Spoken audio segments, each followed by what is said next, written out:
Produce చేయాలి.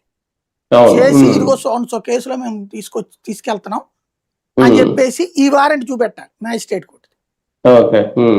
అక్కడ అది అడిగింది కోర్టు, ఎఫ్ఐఆర్ ఏది, వారెంట్ ఏది, తర్వాతన దాన్ని ఏమంటారు కేసు డైరీ ఏది అని.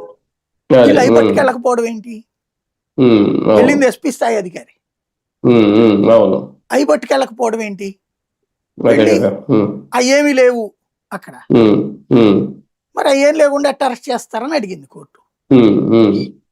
అడిగి వాస్తవంగా ఒకనొక దశలో వీళ్ళని అరెస్ట్ చేయడానికి ప్రిపేర్ అయ్యారు. తర్వాత వీళ్ళేదో అఫిడవిట్ వేసి అది చేసిన తర్వాత వీళ్ళని వదిలిపెట్టారు.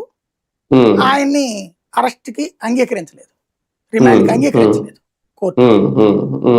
దాంతో వచ్చేసారు. బీహార్ పోలీసులు అతని వెనకాల నిలబడ్డారు. ఇప్పుడు ఇదేమైందంటే 2 రాష్ట్రాల గొడవల కింద తయారు చేశారు 2 రాష్ట్రాల పోలీసులు. అక్కడ డీజీపీ సీరియస్ అయ్యాడు ఈ వ్యవహారం మీద. ఇది విచిత్రం ఏంటో తెలుసా? 2 రాష్ట్రాలు ఎన్డీఏ భాగస్వామి పక్షాలు. ఇక్కడ తెలుగుదేశం, అక్కడ జేడీయూ. మరి దీన్ని ఎలా చూడాలి? అంటే ఎలాగా అధికారులు ఫెయిల్యూరా, ప్రభుత్వం ఫెయిల్యూరా? అత్యుత్సాహం కాకుండా ఒక సిస్టమేటిక్ గా వెళ్ళాలి. ఇప్పుడు అతనికి నోటీస్ ఇస్తామంటే 2-3 సార్లు నోటీస్ ఇచ్చావు, రాలేదు. అది ఇక్కడ కోర్టులో ప్రొడ్యూస్ చేసి